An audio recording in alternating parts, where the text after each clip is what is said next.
بسم الله الرحمن الرحيم الحمد لله رب العالمين اللهم صل وسلم وبارك على محمد وعلى آل محمد اللهم انفعنا بما علمتنا وعلمنا ما ينفعنا وزدنا علما وبارك لنا في علمنا زدنا الإخلاص في القول والعمل كاملا وعلما نافعا لا ينسى وتوفيقا دائما وصحة ويقينا وعافية اللهم لنا كل خير اللهم اغننا بحلالك عن حرامك وأغننا بفضلك عمن سواك آمين يا رب العالمين. Lanjutkan Mukhtasar Sahih Muslim karya Al-Munziri rahimahullah ta'ala. Dan Sahih Muslim ini juga diringkas oleh ulama-ulama yang lain, antara lain Al-Imam Al-Qurtubi. Bukan Qurtubi Mufassir, ada dua Qurtubi ya.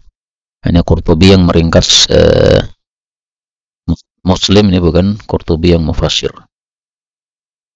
Demikian juga ingin saya ringkas lagi tapi belum mulai, karena menurut saya bisa diringkas lebih ringan lagi, sehingga ini kan satu jilid tebal, ini bisa diganti menjadi satu jilid tipis sekitar sepertiganya atau seperempatnya. Kita lanjutkan kitab Ta'un. Dalam kitab ini ada dua hadis. Ta'un adalah wabah penyakit. Ada dua istilah, yang pertama ta'un, yang kedua wabah. Ini berbeda dua istilah ini, meskipun sama-sama wabah penyakit, tetapi beda. Kalau ta'un tidak akan mungkin masuk ke Madinah, tapi kalau wabah masih bisa masuk ke Madinah. Nah, sehingga hadis yang menjelaskan ta'un tidak mungkin masuk Madinah, tapi katanya kemarin pas Covid ada kasus kena Covid di Madinah, itu tidak perlu dipertentangkan, karena ada yang mengatakan itu adalah wabak dan bukan ta'un. Kalau ta'un tidak akan masuk ke Madinah. Babun fi ta'un wa annahu rijzun fala tadkhulu alaihi wa la takhruju firara minhu. Ta'un itu adalah siksaan yang dahsyat. Rijzun itu diartikan oleh para ulama tafsir syiddatul azab. Jadi tidak hanya sekedar azab, tapi azab yang dahsyat. Sehingga ta'un itu mematikan banyak orang, sampai ribuan, sampai jutaan. Sebagaimana kasus ta'un Amwas, itu dalam satu hari langsung ribuan orang mati. Adapun Covid kemarin kan tidak sampai ribuan kan dalam satu hari begitu. Wala tadkhulu alaih, jangan masuk kepadanya. Wala takhruju firara minhu, jangan keluar untuk lari. Artinya kalau keluar bukan dalam rangka langkah lari boleh, tapi yang tidak boleh adalah keluar dalam rangka larinya. Fadhal 1484. Mata bin Zaidin radhiyallahu anhu an Rasulullah sallallahu alaihi wasallam anhu qala inna hadhal waja'a amisaqama au qala as-saqama rijzun udiba bihi ba'dul umami qablatum thumma baqiya ba'du bil ardi fayanhabul marrata wa ya'til ukhra faman sami'a bihi bi ardin fala yaktamanna alaihi wa man waqa'a bi ardin wa huwa biha fala yukhrijannahu al-firaru min. Ini salah satu dalil bahwa penyakit itu bisa menular, karena Rasulullah SAW bersabda, yang di luar jangan masuk. Nah, maka secara tidak langsung menunjukkan adanya penyakit yang menular. Sehingga hadis-hadis seperti ini harus dikompromikan dengan hadis yang mengatakan la adwa, tidak ada penyakit menular. 1485 wa an Abdullah bin Abbas radhiyallahu anhuma anna Umar bin Al-Khattab radhiyallahu anhu kharaja ila Syam hatta idza kana bi Sarfa, ini nama satu tempat, laqiyahu ahlul ajnadi, yang dimaksud adalah Abu Ubaidah bin Al-Jarrah wa ashabuhu. Mereka adalah pasukan-pasukan yang sedang bertugas, mereka disebut ajnad. Fa akhbaruhu anna al-waba'a qad waqa'a bisyam. Nah, di sini ta'un disebut apa? Wabah. Jadi kadang-kadang ta'un disebut dengan istilah wabah, tapi yang dimaksud adalah ta'un. Sehingga sebagian ulama mengatakan ta'un itu wabah, wabah itu ta'un, tapi pendapat yang terpilih adalah ta'un dengan wabah sesuatu yang berbeda. Qala Ibnu Abbas faqala Umaru ud'u li al-muhajirin al-awwalin fada'awtuhum fastasharahum wa akhbarahum anna al-waba' qad waqa'a bisyam فاختلفوا فقال بعضهم قد خرجت لأمر ولا نرى أن ترجع عنه وقال بعضهم معك بقية الناس وأصحاب رسول الله صلى الله عليه وسلم ولا نرى أن نقدمهم على هذا الوباء. Jadi Sayyidina Umar menetapkan sesuatu musyawarah dulu. Yang dipanggil pertama adalah muhajirin, menunjukkan fadilahnya muhajirin dibandingkan orang-orang Ansar. Dan dalam Al-Quran Allah pun juga mendahulukan al-muhajirin dalam penyebutan daripada Ansar. Sehingga itu semua menunjukkan fadilahnya muhajirin dibandingkan orang-orang Ansar. Nah, sebagian kelompok mengatakan la nara an tarji'a anhu. Karena sesuai dengan kalam Allah dalam Al-Quran, wa idza azamta fatawakkal 'ala Allah, sudah terlanjur keluar ya sudah, enggak boleh balik lagi. Dan seperti ini diterapkan oleh Imam Ahmad pada saat beliau mau ngaji kepada Al-Imam Abdul Razak As-Sun'ani di Yaman. Maka dia dari Irak menuju ke Madinah dalam rangka untuk ibadah haji. Nah, setelah pulang haji, dia pengen mampir ke Yaman, nanti akan belajar dari Al-Imam Abdul Razak. Ternyata kebetulan sampai di Mekah itu dia ketemu dengan Imam Abdul Razak. Nah, maka temannya mengatakan, wah ini Allah meringkas perjalanan kita. Nggak perlu ke Yaman, ini sudah ketemu sama Syekh Abdul Razak nih. Tinggal kita ngaji sama beliau di sini, selesai langsung pulang ke Irak. Nah, maka beliau mengatakan, enggak. Niat saya ngaji sama beliau di Irak, di Yaman, maka ya sesuai dengan niatan. Sehingga beliau selama musim haji ya cuma haji saja. Kemudian melanjutkan perjalanan menuju ke Yaman. Nah, sampai Yaman kemudian ngaji sama Al-Imam Abdul Razak. Ini salah satu yang diungkapkan oleh kaum muhajirin, pemikirannya seperti itu. Niatnya bagaimana? Lakukan sesuai dengan niatan. Qala irtafi'u anni thumma qala ud'u li al-ansara. Di situ ansar atau ansari? Di tempat saya ansari, maksudnya ansara. Ansara ya. Dah benar ansara. فدعوتهم له فاستشارهم فسلكوا سبيل المهاجرين واختلفوا كاختلافهم فقال ارتفعوا عني ثم قال ادعوا لي من كان ها هنا من مشيخة قريش من مهاجرة الفتح. Nah, jadi orang-orang yang masuk Islam pada Fathu Makkah itu derajatnya terakhir karena mereka bukan termasuk as-sabiqun al-awwalun. فدعوهم فلم يختلف عليه رجلان فقالوا نرى أن ترجع بالناس ولا تقدمهم على هذا الوباء فنادى عمر بالناس إني مصبح على ظهر, saya akan pergi pagi-pagi di atas tunggangan, maksudnya akan meninggalkan tempat ini. فأصبحوا عليه فقال أبو عبيدة بن الجراح أفرارا من قدر الله فقال عمر لو غيرك قالها يا أبا عبيدة وكان عمر يكره خلافه. Ini menunjukkan fadilahnya Abu Ubaidah, sehingga Sayyidina Umar tidak suka untuk menyelisih pendapatnya Abu Ubaidah. Tapi karena dalam kasus ini Abu Ubaidah menentang pendapat Sayyidina Umar, padahal pertentangan itu sebenarnya menurut Sayyidina Umar tidak tepat, maka dia mengatakan, andai yang mengatakan itu bukan kamu. Kalau yang mengatakan kamu, saya kurang enak untuk menjawab pertanyaan ini. Nah, kemudian dijawab oleh beliau, na'am nafirru min qadarillah ila qadarillah. Kemudian beliau melakukan kias. Ara'aita law kanat laka ibilun fahabatat wadiyan lahu udwatan. Kalau punya unta-unta kemudian singgah pada lembah. Lembah itu punya dua ujung, dua torof. Ihdahuma khasbah, satunya subur, wal ukhra jadbah, satunya kering. Alaysa in ra'aital khasbah ra'aitaha biqadarillah wa in ra'aital jadbah ra'aitaha biqadarillah. Ya, maka dikiaskan oleh Sayyidina Umar. Ini ada tempat bahaya, ada tempat aman. Kita kalau menuju ke tempat bahaya itu takdir Allah, menuju ke tempat aman juga takdir Allah Subhanahu wa taala.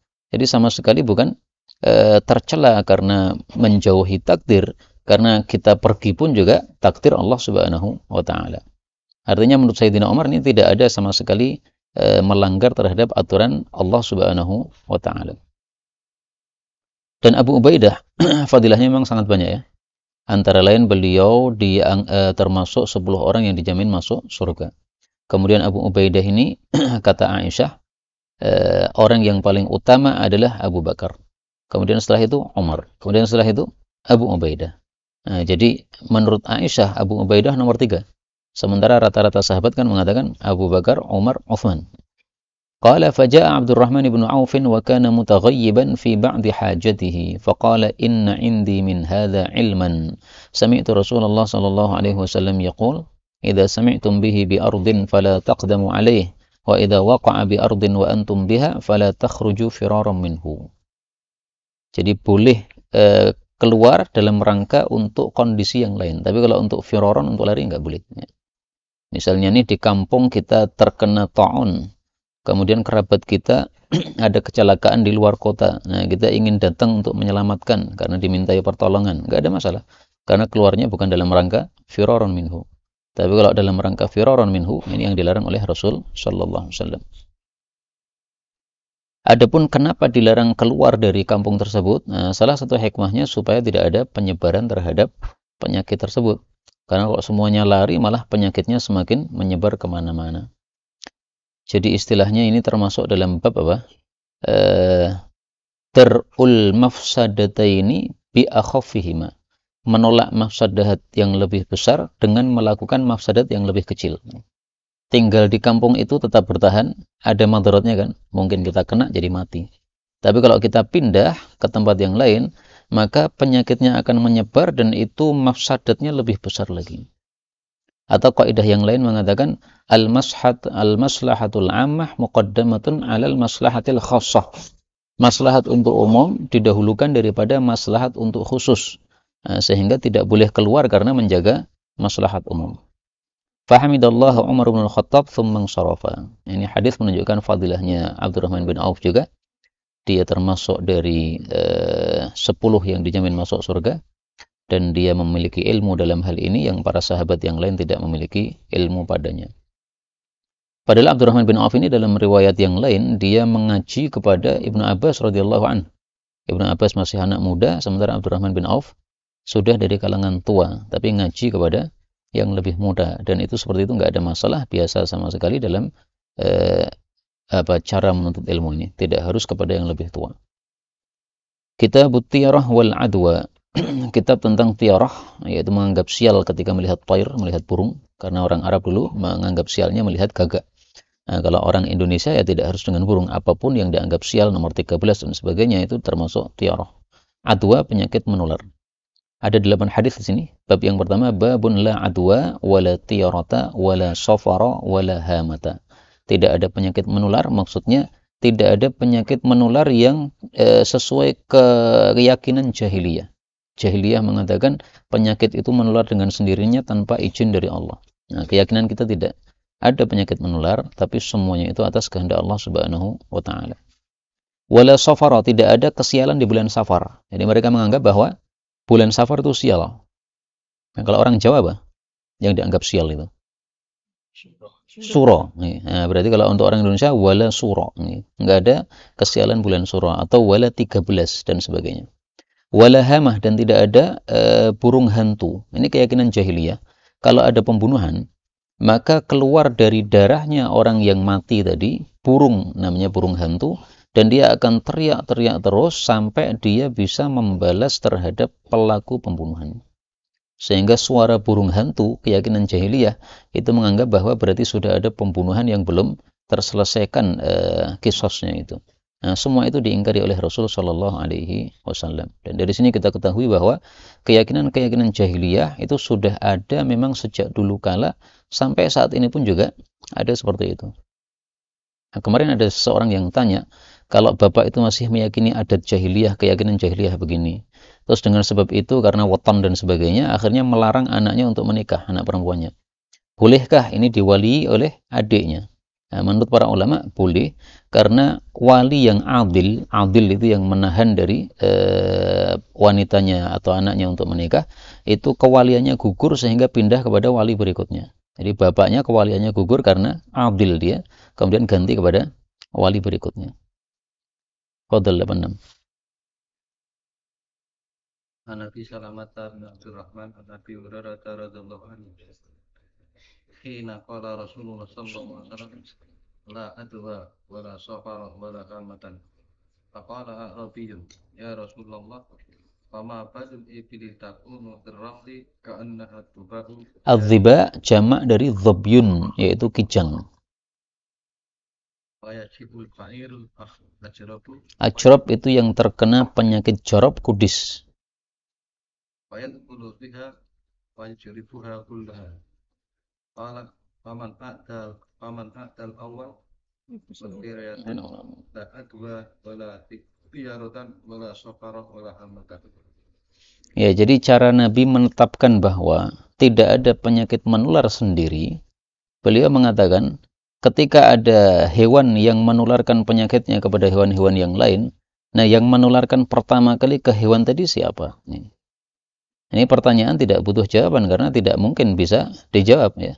Sehingga betul bahwasanya penyakit itu tidak bisa menular sendiri, tapi menularnya karena izin dari Allah Subhanahu wa taala. Sehingga hadis ini sama sekali nggak bertentangan dengan hadis-hadis sebelumnya yang menunjukkan bahwa penyakit itu menular.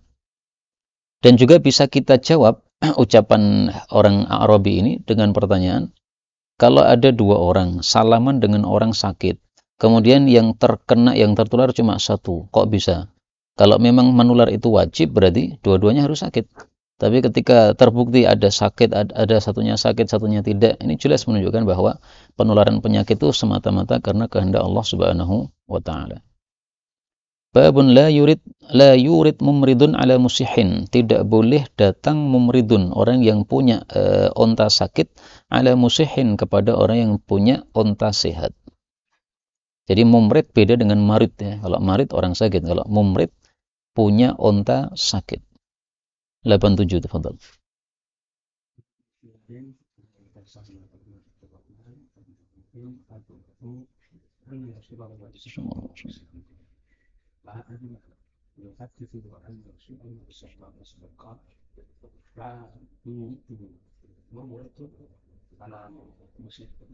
Jadi maksudnya ini bertentangan kayaknya kan. La adwa menunjukkan tidak ada penyakit menular. Tapi la yuridu mumrin menunjukkan adanya penyakit menular. Foto.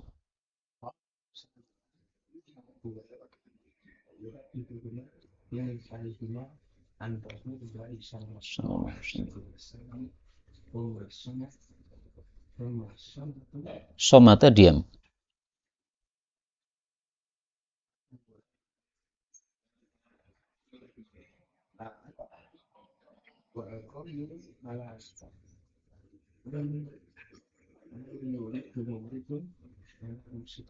Jadi artinya setelah pertanyaan itu, kemudian kalau Abu Hurairah menyampaikan hadis, itu cuma menyampaikan hadis yang kedua.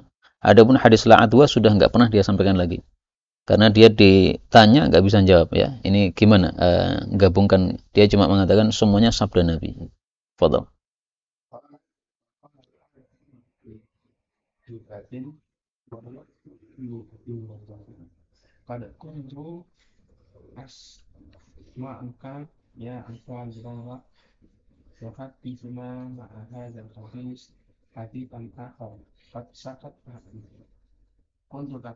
Kunta.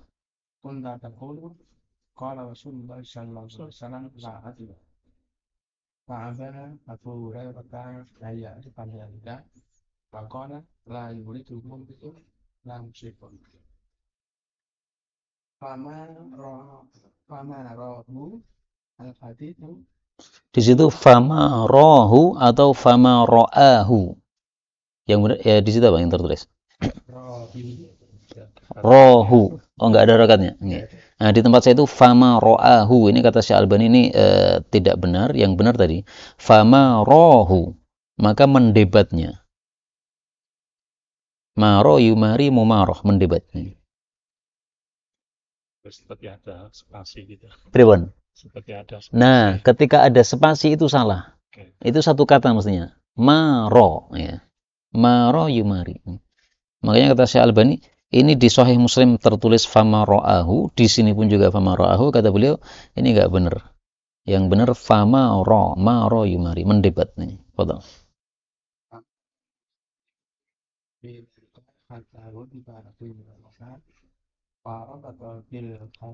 Rotona bil Habasyiyah. Dia mengungkapkan bahasa Habasyiyah. Jadi rotona itu ketika orang mengucapkan bahasa non-Arab, itu disebut roton. Kalau orang Jawa Timur, orang Jawa misalnya ngomong bahasa Sunda, itu rotona bil Sundawiyah. Ngomong yang bukan bahasanya ini. Foto.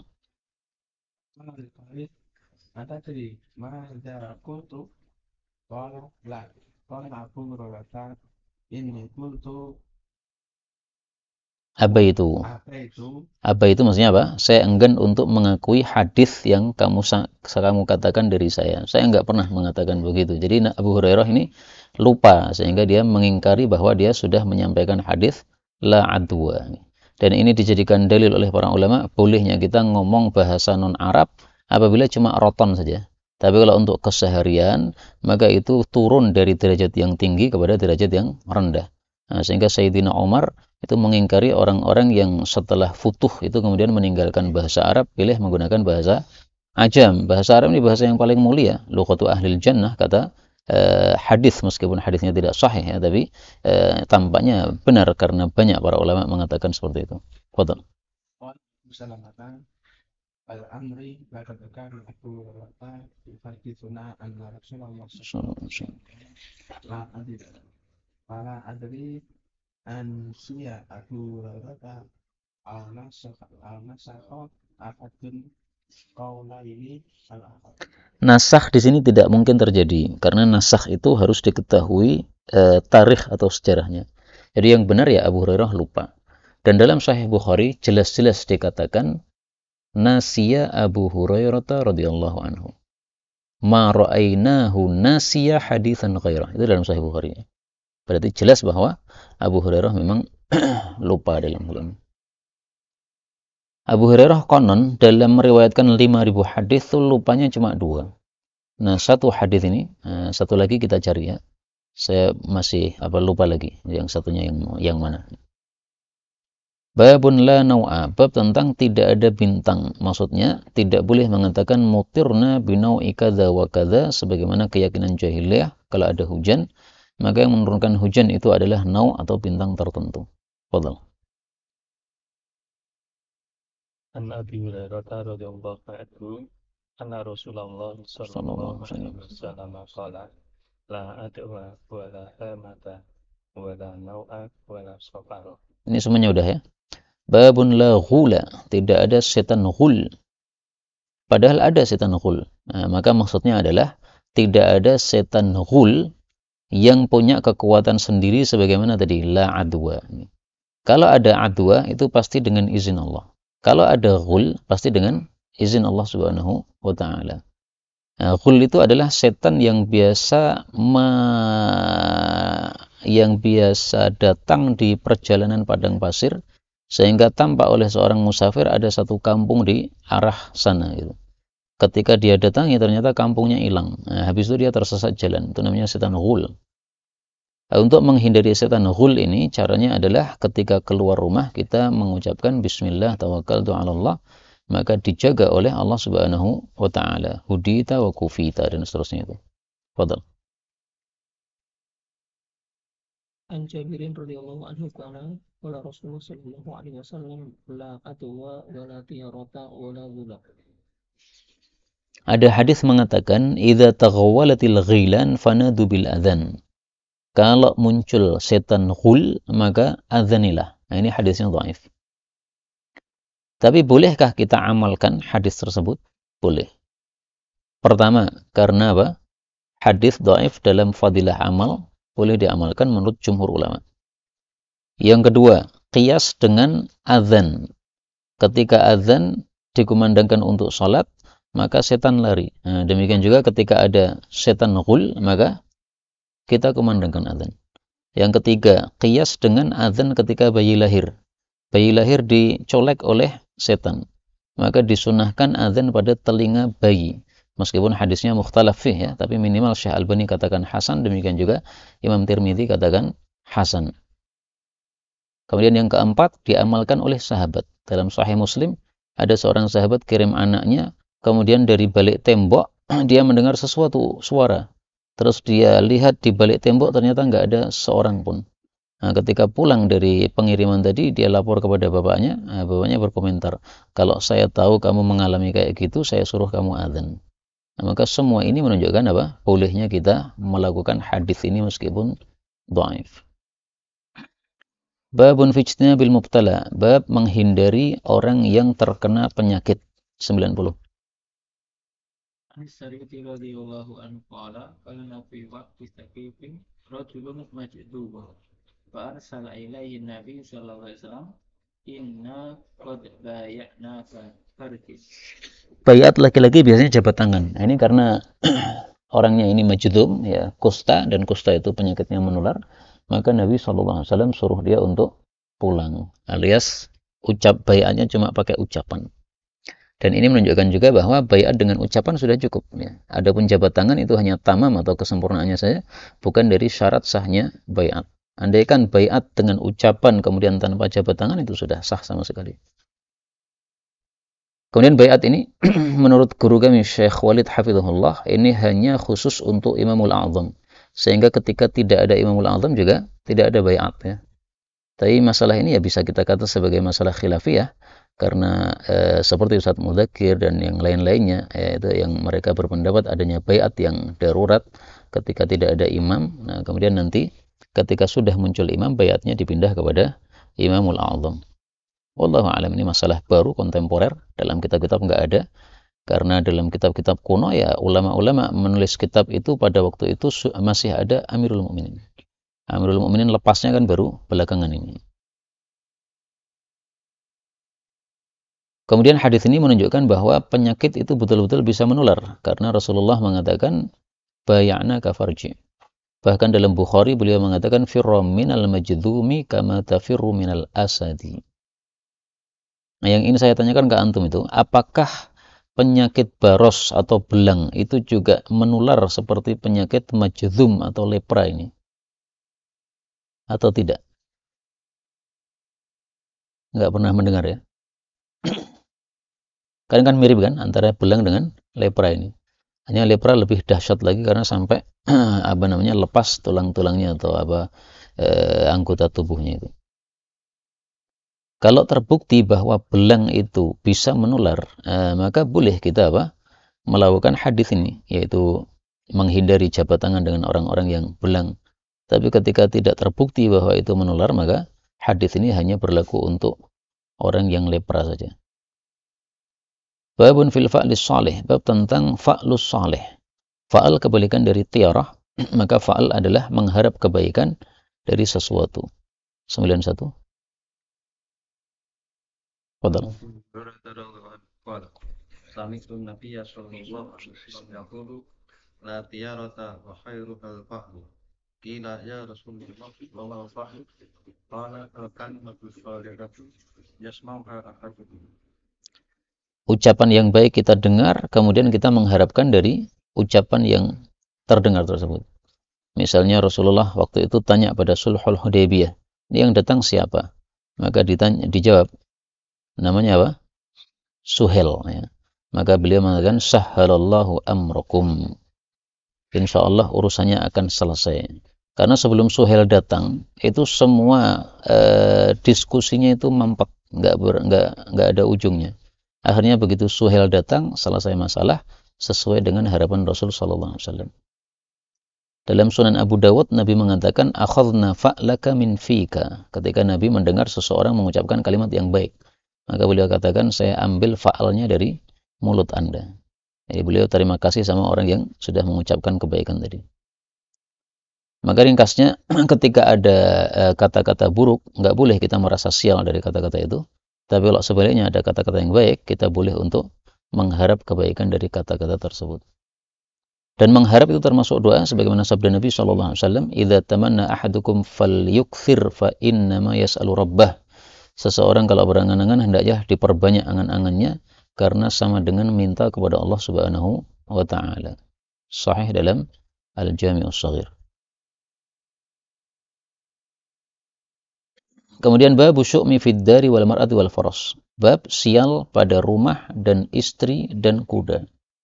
Ini termasuk masalah yang diperdebatkan oleh para ulama. Maka perhatikan lafal hadisnya. Tafadhal.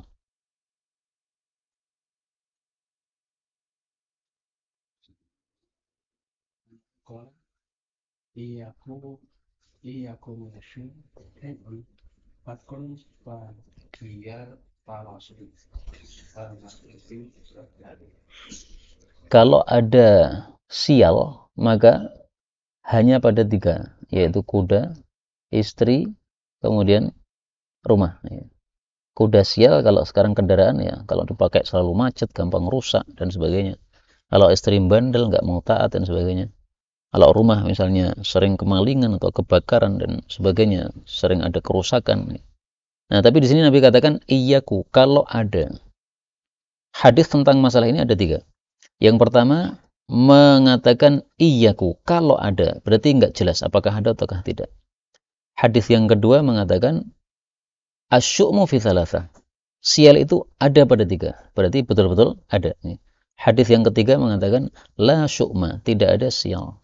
Nah, para ulama berbeda pendapat dalam menggabungkan antara 3 hadis ini, sehingga saya ringkas saja pendapat yang dipilih oleh Syekhuna Walid Hafizahullah.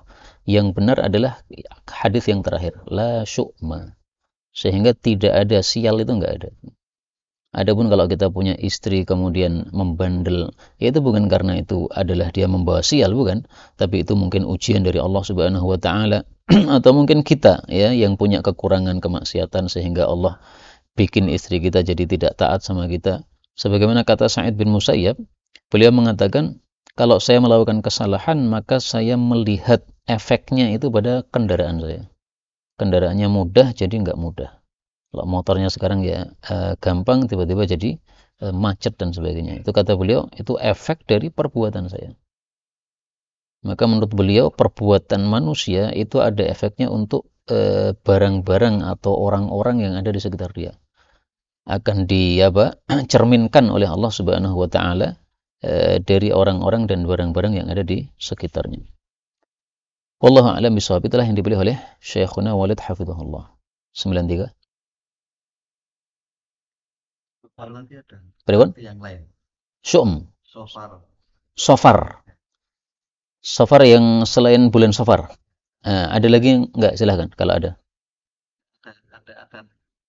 Ada arti yang lain apa? Saya nggak ngerti saya. Tampaknya ada, cuma saya lupa ya. Kan penyakit perut. Oh ya, coba dibaca. Coba dibaca.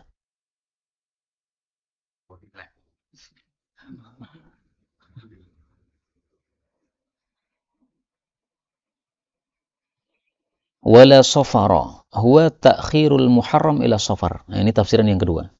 Mengakhirkan Muharram kepada bulan Safar. Artinya yang dimaksud oleh Allah dalam Al-Qur'an, innaman nasi'u ziyadatun fil kufri. Tafsiran yang pertama tadi ya. Menganggap bahwa bulan Safar ada banyak musibah. Yang kedua ini ta'khirul Muharram ila Safar, innaman nasi'u ziyadah. Yang ketiga dabbatun bil batni tu'di indal Arab.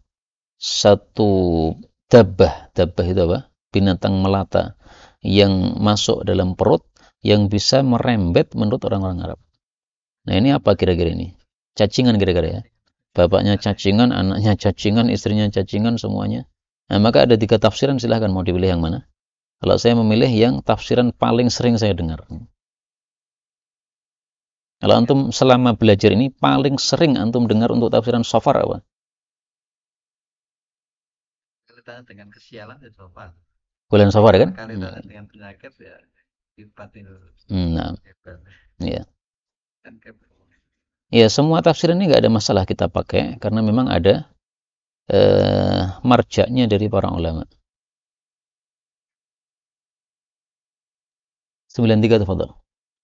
An Jabir bin Abdullah an Rasulillah sallallahu alaihi wasallam qala in nabi syai'in fakir rab'i wal khadimi wal farasi. Raba nama lain dari apa tadi? Adar ya. Di atas sudah ada tuh. Tapi bedanya kalau di atas tadi al-mar'ah, kalau di sini khatim ya. Tapi hampir sama lah. Mar'ah itu orang yang sekitar kita, khatim juga orang yang di sekitar kita. Ini semuanya menurut beliau, semua hadis-hadis ini kembalinya muaranya kepada hadis yang tadi, la syu'ma. Sial enggak ada.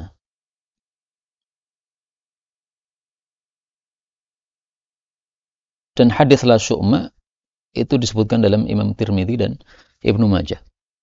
La syu'ma wa qad yakunul yumnu fid dari wal mar'ati wal faras. Sial enggak ada. Kalaupun ada malah sebaliknya, itu keberuntungan. Keberuntungan kadang-kadang ada pada rumah, istri dan kuda. Adapun pendapat yang mengatakan ada kesialan, maka kemudian mereka mencari tafsirannya. Apa kesialannya istri? Misalnya mandul itu kesialannya istri. Apa kesialannya kuda? Misalnya nggak mau diajak berjalan itu kesialannya kuda. Nah, mereka tafsirkan seperti itu. Babul kihanah, bab tentang perdukunan. Ada 3 hadis di sini. Yang dimaksud kahin atau dukun itu adalah man yadda'i ilmal ghaib, orang yang mengaku bahwa dia memiliki ilmu ghaib. Maka menurut sebagian masyayikhuna, antara kahin dengan arraf itu adalah idza ijtama'a tafarraqa wa idza tafarraqa ijtama'a. Kalau kahin disebutkan sendiri atau arraf disebutkan sendiri, maka maknanya sama. Kahin ya arraf, arraf ya kahin. Tapi ketika dalam satu kalimat disebutkan dua-duanya, kahin sama arraf, maka di sini ada perbedaan. Kahin yang menganggap mengetahui ilmu gaib, sumbernya dari bisikan jin atau setan. Adapun arraf itu yang mengetahui ilmu gaib dari perbintangan. Menganggap tahu ilmu gaib tapi dari sisi apa? Perbintangan. Atau istilahnya adalah munajjim. Babun nahyi an ityanil kuhan wa dzikril khatti. Bab larangan mendatangi para dukun dan sebutan tentang riwayat tentang al-khat menulis. Fadhal. Fihi hadits Muawiyah bin al-Hakam As-Sulami radhiyallahu an wa qad taqaddama fi kitabis salati. Itu bisa dilihat hadis nomor 333. Bab berikutnya babu ma takhtafuhul jinnu, bab sesuatu yang disambar oleh jin. Fadhal. Aisyah radhiyallahu anha qalat sa'ala unasun Rasulullah sallallahu alaihi wasallam anil kuhani faqala lahum Rasulullah sallallahu alaihi wasallam laysu bi syai'in. Qalu ya Rasulullah fa innahum yuhaddithuna ahyanan asy-syai'a yakunu haqqan. Qala Rasulullah sallallahu alaihi wasallam tilkal kalimatu minal haqqi yahtafuhal jinniyu fayakurruha fi uduni waliyihi qarrat dajajati wa yakhlituna fiha aktsara min mi'ati kadbatin. Nah, ini dalil bahwasanya kahin itu sumbernya dari jin, ya. Karena di sini Nabi mengatakan fayaqurruha fi udhuni waliyih. Nah, waliyih adalah kahin, maka dimasukkan dalam bab kahana. Yaqurru, qarra yaqurru itu adalah tirdadul kalam, mengulangi ucapan. Fayaqurruha, dia mengulang-ulanginya atau membisik-bisikkannya. Jadi berulang-ulang dia sampaikan itu fi udhuni waliyih qarrat dajajah, seperti mengulangnya ayam.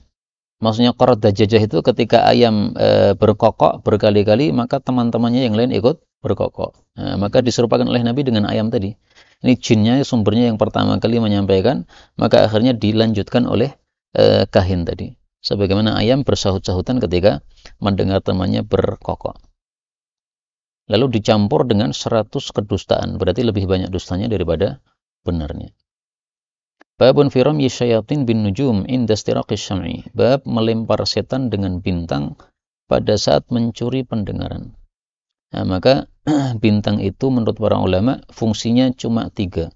Selain 3 ini kalau meyakini sesuatu maka pasti adalah perkara yang batil. Yang pertama untuk melempar setan, yang kedua untuk menghiasi langit, yang ketiga untuk apa? Petunjuk arah. Dan itu semuanya yang disebutkan oleh Allah Subhanahu wa taala dalam Al-Qur'an. Adapun melempar, Allah katakan rujuman lisyayatin. Adapun hiasan langit, walaqad zayyana as-samaa'a ad-dunya bimasabih. Adapun petunjuk jalan, wa bin najmi hum yahtadun. 1495. Fadhal. Ana billahi bin Abbas radhiyallahu anhu maqala akhbarana rajulun wa fi riwayati rijal min ashabi Nabi sallallahu alaihi wasallam. Rijal atau rajul di situ? Di tempat saya kok wa fi riwayatin rajulun min ashabin Nabi. Di situ rijal. Oh gitu ya. Fadhal, fadhal. Annahum bainama hum julusun lailatan ma'a Rasulillahi sallallahu alaihi wasallam rumya bin najmi fastanaro. Faqala lahum Rasulullah sallallahu alaihi wasallam mada kuntum taquluna fil jahiliyyati idza rumya misli hadha qalu Allahu wa rasuluhu a'lam.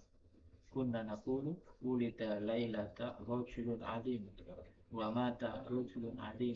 Jadi ini mirip dengan gerhana ya. Gerhana kan menurut mereka ada kematian orang besar atau ada kelahiran orang besar. Nah, ternyata keyakinan mereka yang lain sama dalam hal adanya bintang yang dilempar. Fadhal.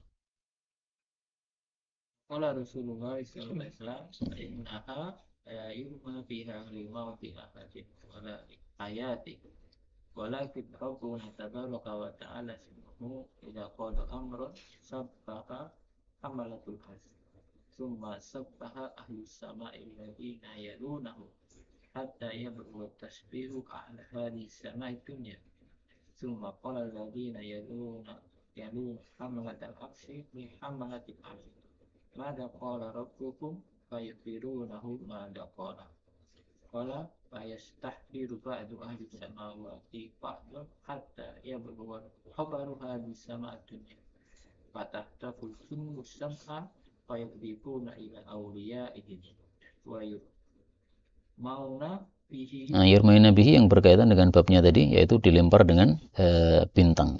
Fadhal. Famaja'u bihi ala wajhi fahuwa haqqun walakinnahum yaqrifuna fihi wa yazidun. Yaqrifun ini ada dua riwayat. Riwayat pertama pakai ra, yaqrifun, yang artinya adalah yakhlitun, mencampur. Berarti sama dengan hadis sebelumnya tadi, yakhlituna mi'ata kadzbah ya. Riwayat yang kedua pakai dzal, yaqdzifun. Nah, kalau yaqdzifun berarti apa? Melempar. Tapi artinya sama ya, yaitu melemparkan kedustaan di dalamnya atau menambahkan kedustaan di dalamnya. Ada lagi sebenarnya satu riwayat, cuma saya nggak tahu maknanya, yaitu yurokun. Rokko yuroki, nggak paham nih saya, nggak dijelaskan juga oleh para ulama. Nah, di sini antum perhatikan, ketika Allah memerintahkan sesuatu, qadha amran, menetapkan sesuatu, maka yang bertasbih pertama kali adalah hamalatul arsh. Nah, menurut antum gimana? Lebih utama malaikat Jibril atau hamalatul arsh? Kan ada khilaf nih di antara para ulama, mana yang lebih utama nih? Yang mengatakan malaikat Jibril lebih utama karena Allah Subhanahu wa taala mempercayakan wahyunya atau rahasianya kepada malaikat Jibril. Dan Allah Subhanahu wa taala mengatakan dalam Al-Qur'an tentang malaikat Jibril apa? Makinin amin, muta'in thamma amin, dhi quwwatin dan seterusnya itu ya. Nah, sementara yang menganggap bahwa malaikat hamalatul arsh ini lebih utama karena mereka paling dekat kepada Allah Subhanahu wa taala, karena yang memikul singgasana Allah Subhanahu wa taala. Demikian juga hadis ini menguatkan pendapat bahwa hamalatul arsh lebih utama. Tapi ya khilafiyah begini tidak begitu penting sebenarnya. Hanya dari sisi ilmiah kita bisa mencari dalil-dalil yang menguatkan masing-masing dari dua pendapat tersebut. Babu man ata arrafan lam tuqbal lahu salatun. Orang yang mendatangi arraf. Nah, arraf di sini mencakup dua tadi ya, munajjim maupun kahin. Bedanya kalau arraf dari sisi perbintangan, kalau kahin dari setan. 96, fadhal. An Safiyata hiya bintu Abi Bakr an ba'di azwajin Nabi sallallahu alaihi wasallam an Nabi sallallahu alaihi wasallam qala man ata arrafan fasa'alahu bin syai'in lam tuqbal lahu salatun arba'ina lailah. Sofiyah ini siapa? Istrinya Ibnu Umar. Jadi dia meriwayatkan dari sebagian istri Nabi sallallahu alaihi wasallam. Nah, ini riwayat perempuan dari perempuan ini perlu kita kumpulkan dalam satu kitab itu. Jadi riwayatun nisa anin nisa. Sehingga kita tahu bahwa ternyata ilmiah di antara para sahabat, di antara para tabi'in itu tidak hanya di laki-laki saja, tapi juga para perempuan pun juga mereka punya gerakan ilmiah. Yang terkenal misalnya Mu'adzah mengambil dari Aisyah, demikian juga Ummu Kulthum itu, kemudian ini ada nama Safiyah lagi. Ini kalau dikumpulkan bisa jadi satu buku. Man ata arrafan fasa'alahu an syai'. Cuma tanya saja, tidak sampai membenarkan, itu sudah lam tuqbal lahu salatun arba'ina lailatan. Salatnya tidak diterima selama 40 malam. Nah, kata-kata 40 ini dibahas oleh para ulama. Kenapa 40? Ya, jadi ada rahasia dari Allah Subhanahu wa taala untuk jumlah 40 ini dalam banyak hadis Nabi sallallahu alaihi wasallam. Jadi gini, mereka menganggap bahwa perbuatan maksiat itu ada efeknya. Efeknya dalam hadis yang lain disebutkan apa? 1 titik hitam. Nah, ada yang efeknya itu lama, ada yang efeknya itu sebentar. Ini termasuk yang efeknya lama. Sehingga gara-gara efek maksiat tadi sampai 40 hari lamanya, ini masih belum berubah kondisi dia setelah maksiat tadi. Nah, 40 hari baru perubahan kondisi atau kondisi hati itu jadi normal kembali setelah masa yang ditentukan oleh Allah Subhanahu wa taala. Maka hadis-hadis tentang arba ini juga kalau kita kumpulkan bisa jadi satu buku ya. Rahasia tentang apa? Jumlah 40. Baik dari sisi hukuman seperti ini atau penciptaan manusia dan yang lain-lain. Dalam hadis yang lain ada tambahan fasaddaqahu bima qala. Siapa yang mendatangi dukun lalu membenarkan ucapannya. Nah, kalau membenarkan maka ancamannya lebih dahsyat lagi, yaitu faqad kafara bima unzila ala Muhammadin sallallahu alaihi wasallam. Maka mendatangi dukun ini ada 3 tingkatan ya. Pertama, mendatangi dan membenarkan. Nah, ini ancamannya kafir. Yang kedua, mendatangi dan bertanya. Meskipun tidak sampai membenarkan. Itu sudah termasuk lam tuqbal lahu salat. Berarti nggak boleh mendatangi dukun. Yang ketiga, para ulama katakan, boleh seorang alim datang kepada dukun untuk bertanya, untuk membuka aibnya. Untuk membeberkan kepada masyarakat ini pembohong. Nah, maka ini khusus orang-orang alim yang memang mampu untuk melakukan hal tersebut. Orang-orang seperti kita ya kenanya hadis-hadis yang umum seperti ini.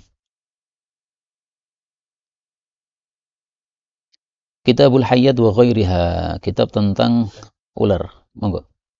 Yang ahli nebak, saya ini keturunan dari ini, itu juga Arab. Nebak keturunan ya. Melihat dari apa itu, Ustaz? Berarti kaki. Nah, kalau itu bukan termasuk dari perkara gaib, tapi itu dari adat kebiasaan, sehingga itu tidak dianggap perdukunan oleh Rasul sallallahu alaihi wasallam. Disebutnya qiyafah itu kan. Nah, qiyafah itu diakui oleh Rasul sallallahu alaihi wasallam. Enggak ada masalah. Tapi memang ada khilafiyah di antara para ulama. Apakah qiyafah sudah cukup untuk menetapkan nasab? Karena hadisnya kan cuma mengatakan bahwa Nabi senang ketika ada seorang qiyafah mengatakan ini 2 kaki ini ada kaitannya. Padahal satunya hitam, satunya putih. Usamah sama Zaid itu. Zaid putih, Usamah hitam. Nah, tapi melihat 2 kaki itu, si Qaif ini mengatakan ini kerabat ini satu jalur nih. Nah, Nabi senang. Nah, apakah senangnya Nabi itu sudah bisa dijadikan dalil bahwa qiyafah bisa untuk menetapkan nasab? Nah, di situ mahallu khilaf di antara para ulama. Tadi dalam babnya kan ada wadhikril khatti ya. Sementara khatnya tidak disebutkan di sini. Nah, itu maksudnya adalah hadis tentang Muawiyah bin Hakam As-Sulami yang bertanya kepada Nabi SAW. Ada orang-orang yang suka nulis-nulis itu. Nah, maka Rasulullah menjawab, ya dulu ada seorang Nabi nulis-nulis itu. Kalau tulisan Anda itu sesuai dengan tulisannya Nabi, ya benar berarti. Tapi kalau tidak sesuai, ya berarti nggak benar.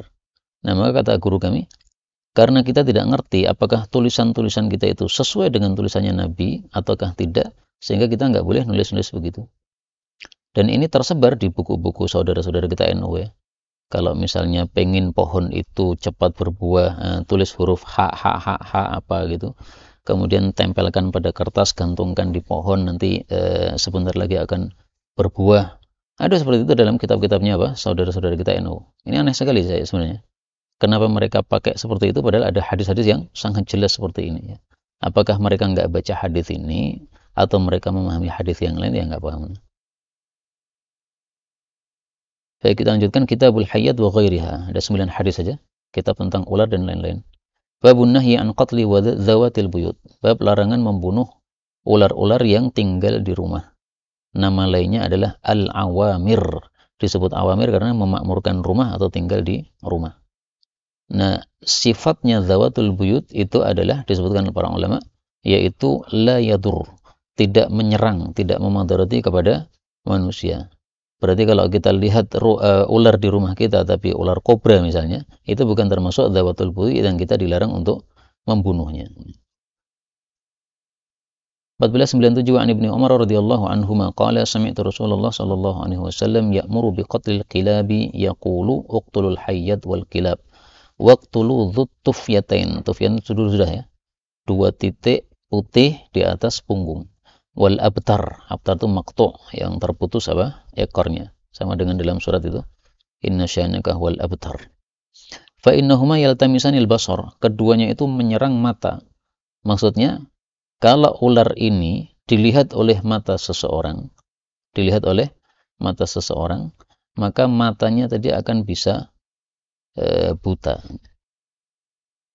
Bi mujarradin nadharihima ilaih, ketika orang melihat kepada ular tadi, maka langsung buta yang melihatnya.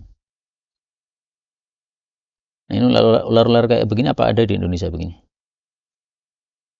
Kalau disebutkan oleh Ibnu Jauzi itu salah satunya ular-ular di Irak. Itu ada ular-ular yang sangat bahaya seperti ini.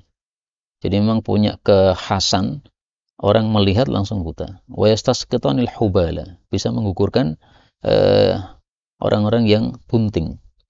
Jadi maksudnya orang-orang bunting ini ketika dia melihat kepada ular itu, maka langsung gugur atau menyebabkan keguguran setelah itu. Para ulama berselisih pendapat, ini sebabnya apa gugur buta ini? Tapi pendapat yang benar adalah karena kekuatan yang diberikan oleh Allah kepada ular tadi. Sebagian mengatakan ini karena saking takutnya sampai akhirnya gugur nih. Tapi pendapat itu lemah. Dijawab dengan oleh sebagian ulama mengatakan bahwa tidak ada orang ketakutan sampai buta, itu nggak ada. Kalau ketakutan sampai gugur itu oke lah, bisa masuk akal. Tapi ketakutan sampai buta nggak ada. Sehingga yang benar adalah ini memang kekuatan yang diberikan oleh Allah pada ular tersebut. Qala Zuhri wa nuradzalika min summaihima. Nah, kata Zuhri, ini dari sebab racunnya. Racunnya nggak sampai kena pun sudah apa? Sudah ada pengaruh. Ya mungkin racunnya itu punya hawa, atau ketika kena angin bisa menyebabkan dari efek angin tadi sudah terkena. Qala Salimun qala Abdullah bin Umar falabithtu la atruku hayyatan araha illa qataltuha fabaina ana utaridu hayyatan yawman min dawatil buyuti marra bi Zaid bin al-Khattabi aw Abu Lubabata wa ana utariduha faqala mahlan ya Abdullah faqultu inna Rasulullah sallallahu alaihi wasallam amara bi qatlihinna qala inna Rasulullah sallallahu alaihi wasallam qad naha an dawatil buyuti. Babu idhanil awamir salasan. Awamir nama lain dari dzawatul buyut. Disebut awamir karena memakmurkan rumah orang. 98 wa Nabi Sa'ibi maula Hisham bin Zuhrah radhiyallahu anhu annahu dakhala ala Abi Sa'id al-Khudri fi baitihi qala fawajadtuhu yusalli. Nah, ini kondisi-kondisi gini perlu kita garis bawahi ya. Para sahabat Nabi didatangi sedang salat, jadi ahli salat mereka. Kalau bisa seperti itu, tidak hanya dibaca saja tapi dipraktekkan seperti ini. Fajalastu antadhiruhu hatta yaqdiya salatahu fasami'tu tahrikan fi arajina. Arajin jamak dari urjun, yaitu kayu-kayu yang ada batang besar yang ada batang kecilnya. Fi nahiyatil baiti faltafattu fa idza hayyatun fawasabtu liaqtulaha fa asyara ilayya an ijlis, boleh berisyarat pada saat salat. Fajalastu falamma sarafa asyara ila baitin fid dari faqala atara hadzal bait faqultu na'am faqala kana fihi fatan minna hadithu ahdin bi ursin qala fa kharajna ma'a Rasulillah sallallahu alaihi wasallam ila al-Khandaq, perang Khandaq atau perang Ahzab tahun 5 Hijriah. Fakana dzalikal fata yasta'dzinu Rasulullah sallallahu alaihi wasallam bi ansafin nahari fayarji'u ila ahli. Jadi kalau ada jamaah amal jama'i maka ketika keluar harus izin. Sebagaimana Allah katakan, wa idza kanu ma'ahu ala amrin jami'in, apa itu ayatnya? Lam yadhhabu hatta yasta'dzinu. Fasta'dzanahu yawman faqala lahu Rasulullah sallallahu alaihi wasallam, khudh 'alaika silahaka fa inni akhsha 'alaika quraidata. Fa akhadha ar-rajulu silahahu thumma raja'a fa idza imra'atuhu bainal babaini qa'imah. Fa ahwa ilaiha birrumhi liyata'unaha bihi wa asabathu ghairah. Jadi melihat istrinya lari, ketika dia pulang, dia langsung cemburu, ya ini lagi sama siapa kok tiba-tiba lari ini. apakah sama laki-laki gitu. Faqalat lahu ukfuf 'alaika rumhaka wadkhulil baita hatta tanzura mal ladzi akhrajani. Fadakhala fa idza bi hayyatin 'azimatin muntawiyatin 'alal firash. Sedang melungker di atas tempat tidurnya. Fa ahwa ilaiha birrumhi fantazamaha bihi. Lalu dia intazama itu apa? Merakitnya atau merakit gimana? Jadi maksudnya tombaknya tadi diberikan kepada ular sehingga ularnya apa? Masuk atau melingkar padanya, melilit nih. Fantazamaha bihi, thumma kharaja farakazahu fid dar. Nah, setelah dia bawa keluar rumah, kemudian ditancapkan alias dipukulkan di tanah begitu. Fattarabat alaih. Fama yudra ayyuhuma kana asra'a mautan, al-hayyatu amil fata. Jadi sama-sama mati, si pemudanya mati, ularnya mati. Ularnya mati karena dipukul oleh pemuda ini. Pemuda ini mati karena dikisos oleh jin-jin yang lain, yang teman-temannya jin yang tidak rela. Jadi ternyata ularnya ini bukan ular asli, tapi ular jin. Nah, sebab itulah kemudian Rasulullah SAW memberikan perintah ini. Qala faji'na ila Rasulillah SAW fadzakarna wa dzakarna dzalika lahu wa qulna ud'u Allah yuhyihi lana. Mereka minta Nabi mendoakan supaya dia hidup lagi, menunjukkan bahwa ini sesuatu yang apa? Yang tidak mustahil. Karena kalau mustahil tidak akan mereka minta kepada Rasul sallallahu alaihi wasallam. Apakah pernah ada kasus Nabi itu menghidupkan orang mati dengan didoakan? Nah, dalam ceramah-ceramah sering disebutkan juga dalam kitab-kitab ya. Ada seseorang yang sudah mati karena dikubur hidup-hidup oleh bapaknya. Terus bapak itu masuk Islam, kemudian dia cerita kepada Nabi SAW, dan dia mengatakan, wahai Rasulullah, saya menyesali perbuatan saya, tolong doakan supaya anak saya bangkit lagi. Maka Rasul datangi kuburnya mendoakan. Akhirnya anaknya bangkit dari kuburnya. Kemudian ditanya oleh Rasulullah, Anda lebih suka bersama bapak karena bapak mencari Anda, atau lebih suka sama Allah? Dia mengatakan, apa yang di hadapan Allah lebih saya senangi daripada apa yang ada di bapak. Akhirnya dia balik lagi mati.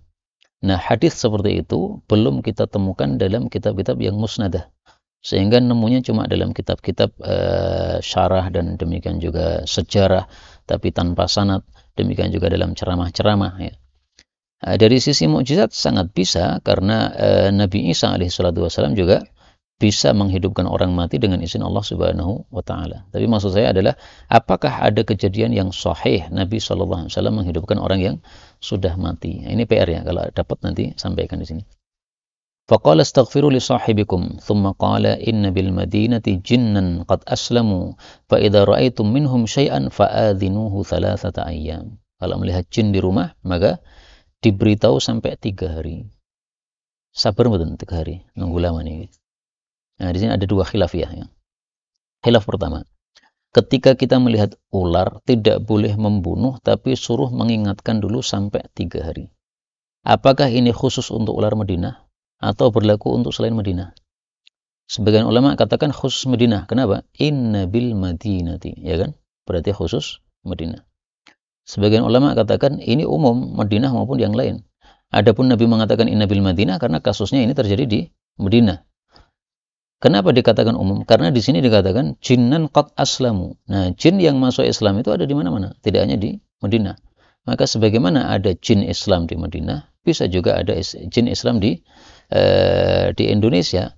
Sebagaimana disebutkan oleh Allah dalam Al-Qur'an, wa is-sarafna ilaika nafaran minal jinni yastami'una al-Qur'an, dan seterusnya. Itu berarti Islam tersebar di kalangan para jin. Ini khilafnya yang pertama. Kalau saya pilih pendapat apa? Khusus Madinah. Kemudian yang kedua, khilafiyahnya adalah fa'adhinuhu thalathata ayyam. Apakah ini 3 hari ataukah 3 kali? Yang mengatakan 3 hari ini hadisnya, jadi dalilnya. Yang mengatakan 3 kali karena Rasulullah mengatakan faharriju alaihi thalathan. Nah, thalathan itu tafsirannya adalah thalatha marrat, bukan thalathata ayyam. Karena kalau thalathata ayyam harusnya thalathatan gitu ya. Sehingga ada 2 khilaf dalam masalah ini. Apakah khusus untuk ular Madinah? Apakah untuk semua ular? Yang kedua, apakah itu 3 hari atau 3 kali? Nah, antum pilih mana terserah. 3 hari ya monggo, sabar tenan. Nunggu sampai 3 hari. Kemudian cara mengingatkannya bagaimana? Kata Imam Malik cukup mengatakan uharriju alaika billahi wal yaumil akhir alla tabdu wala tu'zi. Saya paksakan kamu dengan nama Allah dan hari akhir supaya kamu tidak muncul lagi dan kamu tidak mengganggu kami. Ya, dengan bahasa Arab boleh, dengan bahasa Indonesia juga boleh. Intinya mengingatkan. Fa in badalakum ba'da dzalika faqtuluhu fa innama huwa syaitan. Dalam hadis yang lain, fa innama huwa kafir. Sehingga ringkasnya maksud Nabi adalah kenapa tidak langsung dibunuh? Karena khawatir itu termasuk apa? Jin yang muslim. Kalau jin yang muslim terbunuh berarti kita sudah membunuh secara khata'an terhadap saudara sesama muslim. Bab qatlil hayyat 1499. Wa an Abdullah bin Mas'ud radhiyallahu anhu qala kunna ma'an nabiy sallallahu alaihi wasallam fi gharin wa qad unzilat alaihi wal mursalati urfa fanahnu na'khudhuha min fihi radbatan idh kharajat alaina hayyatun faqala uqtuluha fabtadarnaha linaqtulaha fasabaqatna. Sabaqatna maksudnya dia sudah lewat, enggak berhasil dibunuh. Faqala Rasulullah sallallahu alaihi wasallam waqaha Allahu syarrakum kama waqakum syarraha. Inilah yang menyebabkan saya memilih pendapat bahwa itu khusus ular Madinah. Karena di sini kasusnya kan di mana ini? Di Mina kan? Fi gharin ini adalah disebutkan dalam riwayat yang lain itu di Mina ya. Nah, maka ketika di Mina Rasulullah sallallahu alaihi wasallam tidak suruh untuk memberikan peringatan, tapi langsung aja dibunuh.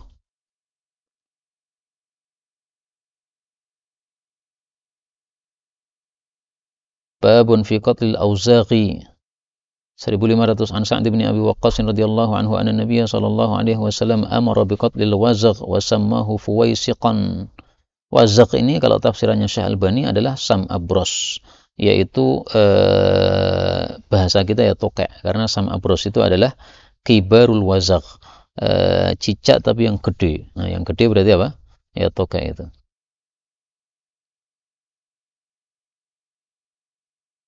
1501 an Abi Hurairah radhiyallahu anhu qala qala Rasulullah sallallahu alaihi wasallam man qatala wazaghatan fi awwali darbatin falahu kadza wa kadza hasanah. Kadza wa kadza dalam riwayat yang lain disebutkan 100 atau 70.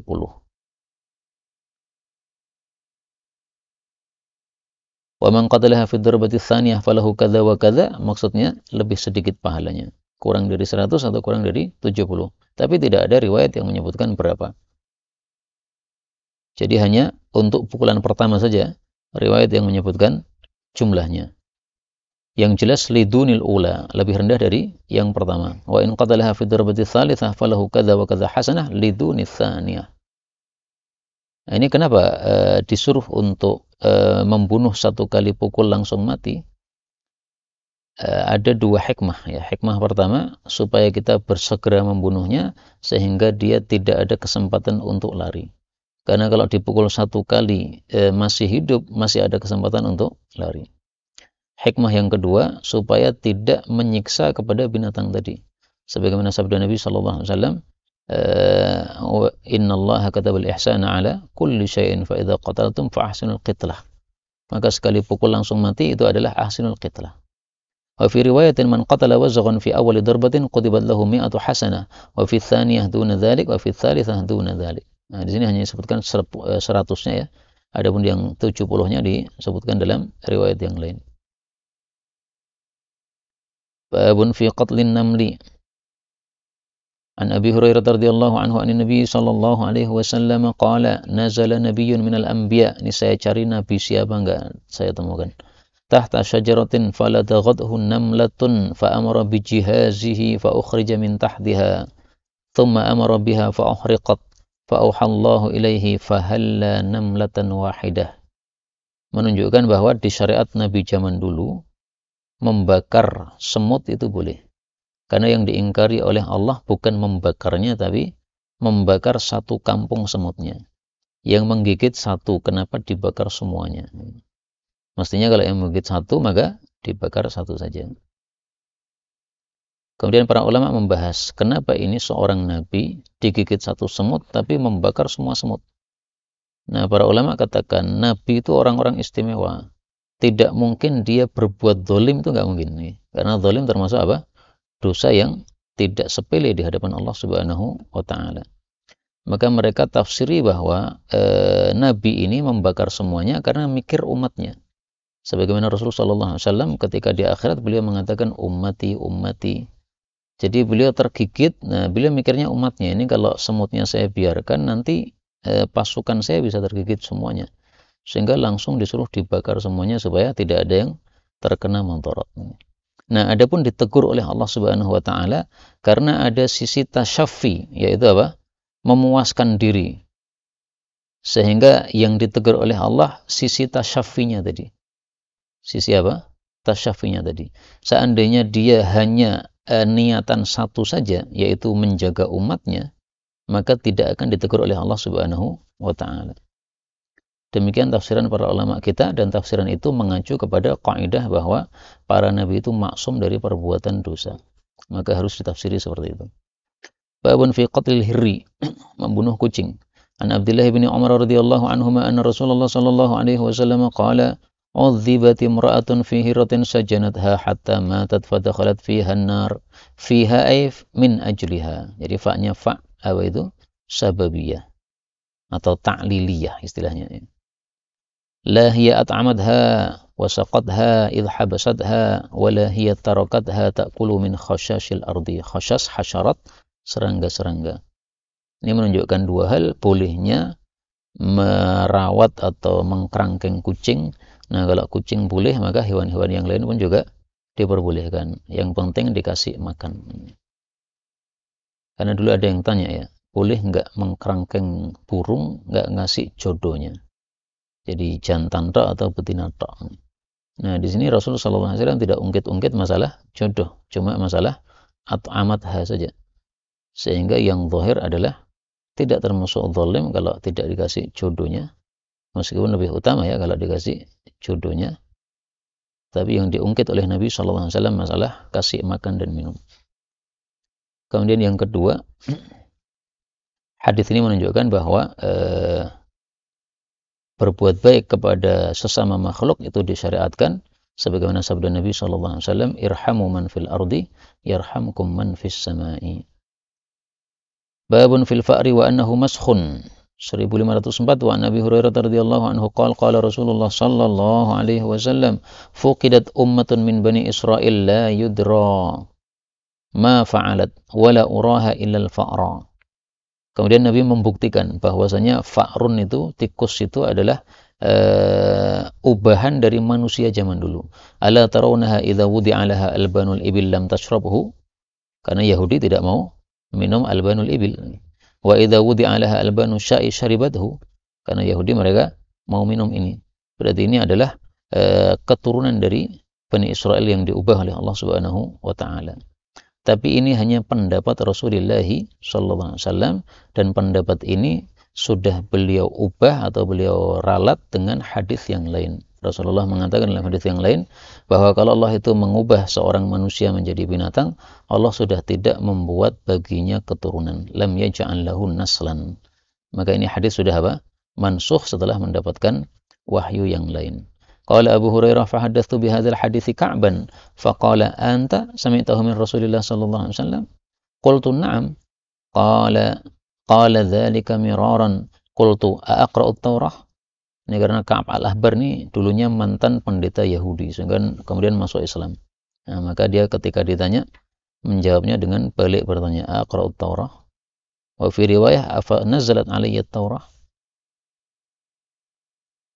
Hadis terakhir, silahkan. 1505. 1505. Iya benar, 1505.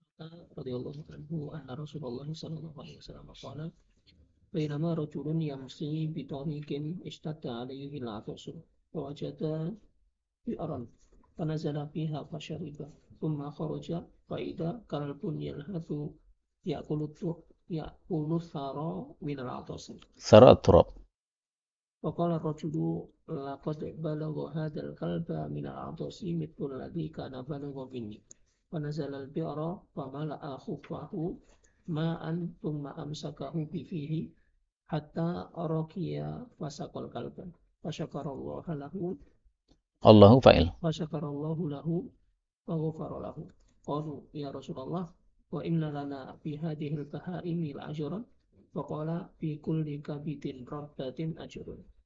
Fi kulli kabidin ratbah, pada setiap hati yang basah. Maksudnya pada setiap memberi makan atau memberi manfaat kepada makhluk bernyawa, itu ajrun, ada pahalanya.